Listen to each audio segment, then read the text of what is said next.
ओम शांति। आज 6 दिसंबर 2024। आज की साकार मुरली के अनमोल मधुर महावाक्य सुनेंगे। मीठे मीठे बाबा के मीठे बच्चे, तुम अभी पुरुषोत्तम संगम युग पर हो। तुम्हें यहाँ रहते नई दुनिया को याद करना है। तुम्हें यहाँ रहते नई दुनिया को याद करना है और आत्मा को पावन बनाना है। प्रश्न है, बाप ने तुम्हें ऐसी कौन सी समझ दी है जिससे बुद्धि का ताला खुल गया? उत्तर है, बाप ने इस बेहद अनादि ड्रामा की ऐसी समझ दी है जिससे बुद्धि पर जो गॉडरेज का ताला लगा था वह खुल गया। पत्थर बुद्धि से पारस बुद्धि बन गए। बाप ने समझ दी है कि इस ड्रामा में हर एक एक्टर का अपना अपना अनादि पार्ट है। जिसने कल्प पहले जितना पढ़ा वह अभी भी पढ़ेंगे। पुरुषार्थ कर अपना वर्षा लेंगे। ओम शांति। रूहानी बच्चों प्रति रूहानी बाप बैठ सिखलाते हैं। जब से बाप बना है तब से ही टीचर भी है, तब से ही फिर सतगुरु के रूप में शिक्षा दे रहे हैं। यह तो बच्चे समझते हैं, जबकि वह बाप टीचर गुरु है तो छोटा बच्चा तो नहीं है ना। ऊंच ते ऊंच बड़े ते बड़ा बाप जानते हैं। ये सब मेरे बच्चे हैं। ड्रामा प्लान अनुसार पुकारा भी है कि आकर के हमको पावन दुनिया में ले चलो, परंतु समझते कुछ भी नहीं। अभी तुम समझते हो, बाबा कहते, अभी तुम समझते हो पावन दुनिया सतयुग को, पतित दुनिया कलयुग को कहा जाता। कहते भी हैं, आकर के हमको रावण की जेल से लिबरेट कर, दुखों से छुड़ाकर अपने शांति धाम सुख धाम में ले चलो। नाम दोनों अच्छे हैं, मुक्ति जीवन मुक्ति व शांति धाम सुख धाम। सिवाय तुम बच्चों के और कोई की बुद्धि में नहीं है कि शांति धाम कहाँ सुख धाम कहाँ होता। बिल्कुल ही बेसमझ है। तुम्हारी एम ऑब्जेक्ट ही समझदार बनने की है। बेसमझों के लिए एम ऑब्जेक्ट होती है कि ऐसा समझदार बनना है, सभी को सिखलाना है। यह है एम ऑब्जेक्ट। मनुष्य से देवता बनना है। यह है ही मनुष्यों की सृष्टि, वह है देवताओं की सृष्टि। सतयुग में है देवताओं की सृष्टि तो जरूर मनुष्यों की सृष्टि कलयुग में होगी। अब मनुष्य से देवता बनना है तो जरूर पुरुषोत्तम संगम युगी होगा। वह है देवताएं, यह है मनुष्य। देवताएं है समझदार, बाप ने ऐसा समझदार बनाया है। बाप जो विश्व का मालिक है, भल मालिक बनता नहीं है परंतु गाया तो जाता है ना। बेहद का बाप बेहद का सुख देने वाला। बेहद का सुख होता ही है नई दुनिया में और बेहद का दुख होता है पुरानी दुनिया में। देवताओं के चित्र भी तुम्हारे सामने हैं, उन्हों का गायन भी है। आजकल तो 5 भूतों को भी पूजते रहते हैं। अभी बाप तुमको समझाते हैं, तुम हो पुरुषोत्तम संगम युग पर। बाबा कहते, तुम्हारे में भी नंबरवार पुरुषार्थ अनुसार जानते हैं। हमारी एक टांग स्वर्ग में, एक टांग नरक में है। रहते तो यहाँ हैं परंतु बुद्धि नई दुनिया में है और जो नई दुनिया में ले जाते हैं उनको याद करना है। बाप की याद से ही तुम पवित्र बनते हो, यह शिव बाबा बैठ समझाते हैं। शिव जयंती मनाते तो जरूर है, परंतु शिव बाबा कब आया, क्या आकर किया, ये कुछ भी पता नहीं।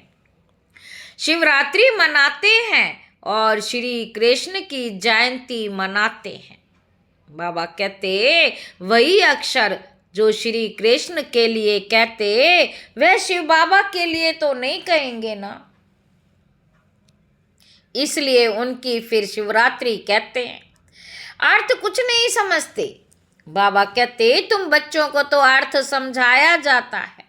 अथाह दुख है कलयुग के अंत में, फिर अथाह सुख होते हैं सतयुग में। यह तुम बच्चों को अभी ज्ञान मिला, तुम आदि मध्य अंत को जानते हो। जिन्होंने कल्प पहले पढ़ा है वही अब पढ़ेंगे, जिसने जो पुरुषार्थ किया होगा वही करने लगेंगे और ऐसा ही पद भी पाएंगे। तुम्हारी बुद्धि में पूरा चक्र है, तुम ही ऊंचते ऊंच पद पाते हो, फिर तुम उतरते भी ऐसे हो। बाप ने समझाया है, यह जो मनुष्यों की आत्माएं हैं माला है ना, सब नंबर वार आती है। हर एक एक्टर को अपना अपना पार्ट मिला हुआ है। किस समय किसी को क्या पार्ट बजाना है, यह अनादि बना बनाया ड्रामा है जो बाप बैठ समझाते हैं। अब जो तुमको बाप समझाते हैं वह अपने भाइयों को समझाना है। तुम्हारी बुद्धि में है कि हर 5000 वर्ष बाद बाप आकर हमको समझाते हैं। हर 5000 वर्ष बाद बाप आकर हमको समझाते हैं। हम फिर भाइयों को समझाते हैं, भाई भाई आत्मा के संबंध में है। बाप कहते हैं इस समय तुम अपने को शरीरी आत्मा समझो। आत्मा को ही अपने बाप को याद करना है। पावन बनने लिए आत्मा पवित्र बनती है तो फिर शरीर भी पवित्र मिलता। आत्मा अपवित्र तो जेवर भी अपवित्र, नंबरवार तो होते ही हैं। फीचर्स एक्टिविटी एक ना मिले दूसरे से। बाबा कहते फीचर्स एक्टिविटी एक ना मिले दूसरे से, नंबरवार सब अपना अपना पार्ट बजाते, फर्क नहीं पड़ सकता। नाटक में वही सीन देखेंगे जो कल देखी होगी, वही रिपीट होगा ना। बाबा कहते ये फिर बेहद का और कल का ड्रामा है। कल तुमको समझाया था, तुमने राजाई ली फिर रजाई गंवाई। तुमने रजाई ली और फिर रजाई गंवाई। आज फिर समझ रहे हो रजाई पाने लिए आज भारत पुराना नर्क, कल नया स्वर्ग होगा। तुम्हारी बुद्धि में है अभी हम नई दुनिया में जा रहे हैं, श्रीमत पर श्रेष्ठ बन रहे हैं। श्रेष्ठ जरूर श्रेष्ठ सृष्टि पर रहेंगे। यह लक्ष्मी नारायण श्रेष्ठ हैं तो श्रेष्ठ स्वर्ग में रहते हैं, जो भ्रष्ट है वो नरक में रहते। यह राज तुम अभी समझते हो। इस बेहद के ड्रामा को जब कोई अच्छी रीति समझे तब बुद्धि में बैठे। शिवरात्रि भी मनाते हैं परंतु जानते कुछ भी नहीं। तो अब तुम बच्चों को रिफ्रेश करना होता है, तुम फिर औरों को भी रिफ्रेश करते हो। अभी तुमको ज्ञान मिल रहा है, फिर सदगति को पा लेंगे। बाप कहते हैं मैं स्वर्ग में नहीं आता हूँ, मेरा पार्ट ही है पतित दुनिया। मेरा पार्ट ही है पतित दुनिया को बदल पावन दुनिया बनाना। वहां तो तुम्हारे पास कारुण का खजाना होता है, यहाँ तो कंगाल है। इसलिए बाप को बुलाते हैं, आकर बेहद का वर्षा दो। कल्प कल्प बेहद का वर्षा मिलता, फिर कंगाल भी हो जाते हैं। चित्रों पर समझाओ अब तब समझ सकें, पहले नंबर में लक्ष्मी नारायण। फिर 84 जन्म लेते मनुष्य बन गए, ये ज्ञान अभी तुम बच्चों को मिला है। बाबा कहते तुम जानते हो आज से 5000 वर्ष पहले आदि सनातन देवी देवता धर्म था, जिसको वैकुंठ, पैराडाइज, डीटी वर्ड भी कहते हैं। अभी तो नहीं कहेंगे। बाबा कहते अभी तो डेविल वर्ड है। डेविल वर्ड की एंड, डीटी वर्ड की आदि का है अब संगम। ये बातें अभी तुम समझते हो और कोई के मुख से सुन ना सको। बाप ही आकर इनका मुख लेते हैं, मुख किसका लेंगे समझते नहीं। बाप की सवारी किस पर होगी, जैसे तुम्हारी आत्मा की इस शरीर पर सवारी है ना, शिव बाबा को अपनी सवारी तो है ही नहीं, तो उनको मुख जरूर चाहिए, नहीं तो राजयोग कैसे सिखाएं। बाबा कहते प्रेरणा से तो नहीं सीखेंगे, तो ये सब बातें दिल में नोट करनी है। परमात्मा की भी बुद्धि में सारी नॉलेज है ना, परमात्मा की भी बुद्धि में सारी नॉलेज है ना, तुम्हारी भी बुद्धि में ये बैठाना चाहिए। यह नॉलेज बुद्धि से धारण करनी है। कहाँ भी जाता है तुम्हारी बुद्धि ठीक है ना, कहाँ भी जाता है ना भाई तुम्हारी बुद्धि ठीक है ना। बुद्धि आत्मा में रहती, आत्मा ही बुद्धि से समझ रही है। तुम्हारी पत्थर बुद्धि किसने बनाई, अभी समझते हो रावण ने हमारी बुद्धि क्या बना दी है। कल तुम ड्रामा को नहीं जानते थे, बुद्धि को एकदम गॉडरेज का ताला लगा हुआ था। गॉड अक्षर तो आता है ना, बाप जो बुद्धि देते हैं वह बदलकर पत्थर बुद्धि हो जाती है।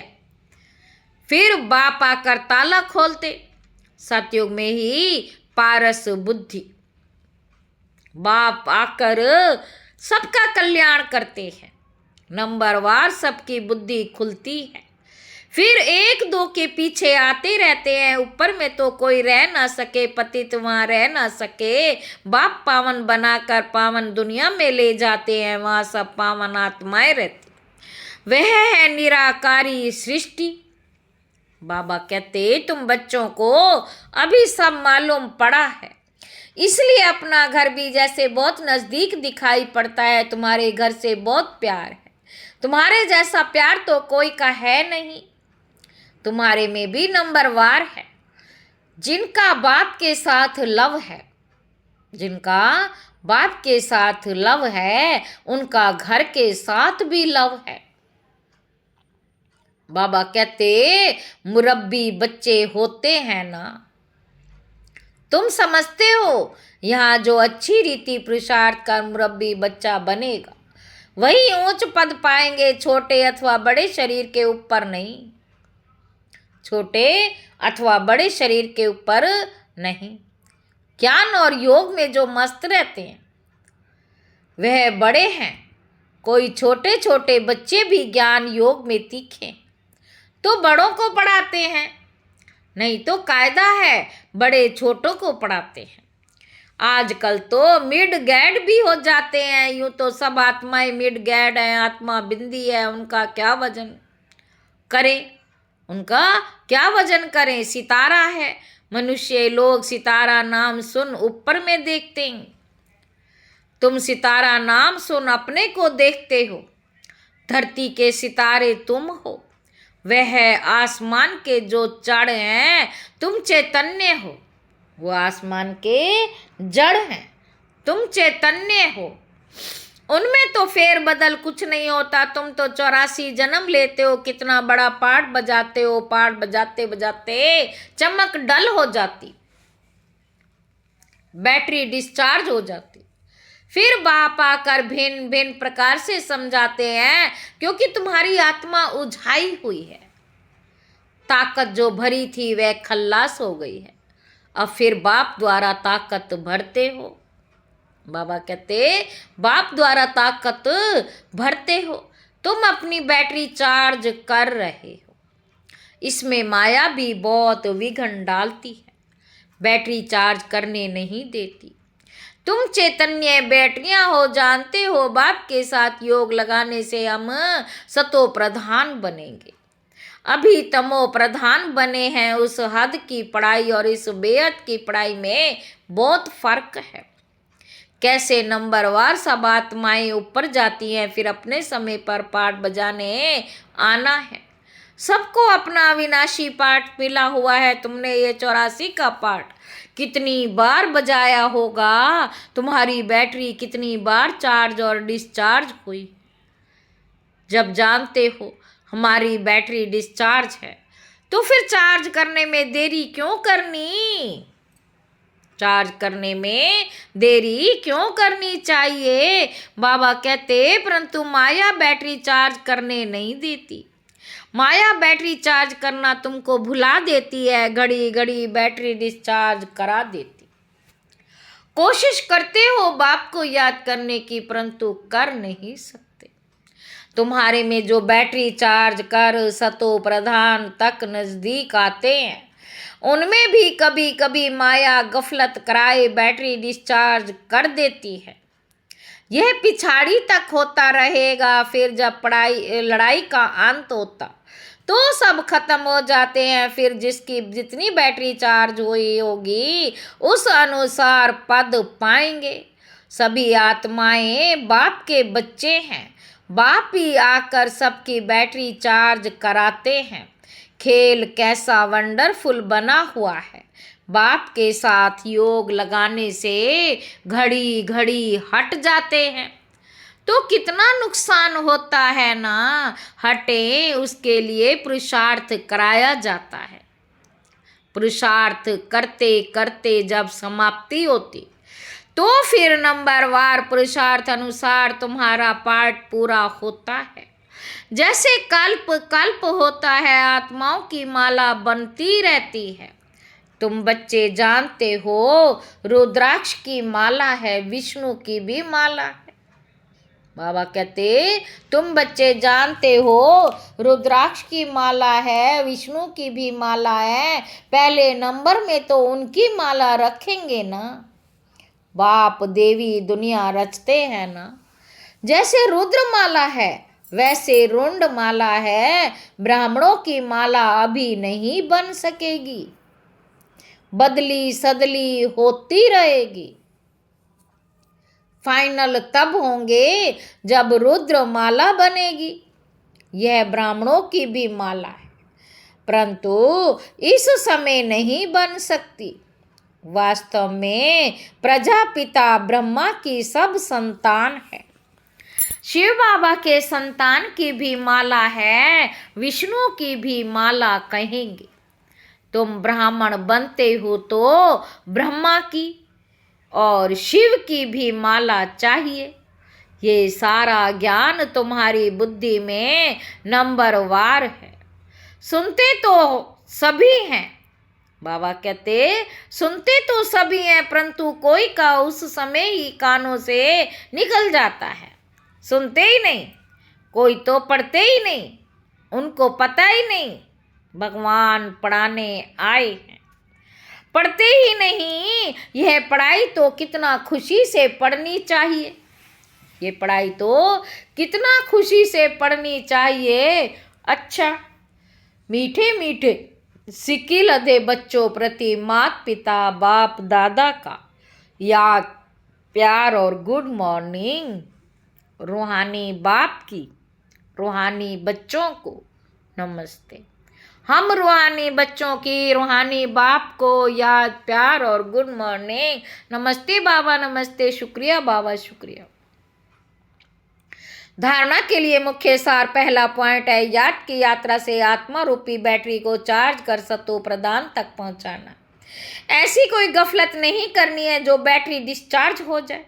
दूसरा पॉइंट है, मुरब्बी बच्चा बनने के लिए बाप के साथ साथ घर से भी लव रखना है। ज्ञान योग में मस्त बनना है। बाप जो समझाते हैं वह अपने भाइयों को भी समझाना है। वरदान है, एक बाप को अपना संसार बनाकर सदा एक की आकर्षण में रहने वाले कर्म बंधन मुक्त भाव। सदा इसी अनुभव में रहो कि एक बाप दूसरा ना कोई, एक बाप दूसरा ना कोई, बस एक बाबा ही संसार है और कोई आकर्षण नहीं, कोई कर्म बंधन नहीं, अपने किसी कमजोर संस्कार का भी बंधन ना। जो किसी पर मेरेपन का अधिकार रखते हैं उन्हें क्रोध या अभिमान आता है, यह भी कर्म बंधन है। लेकिन जब बाबा ही मेरा संसार है, जब बाबा ही मेरा संसार है, ये स्मृति रहती है तो सब मेरा मेरा एक मेरे बाबा में समा जाता और कर्म बंधनों से सहज ही मुक्त हो जाते। स्लोगन है, महान आत्मा वह है जिसकी दृष्टि वृत्ति बेहद की है। अच्छा, ओम शांति।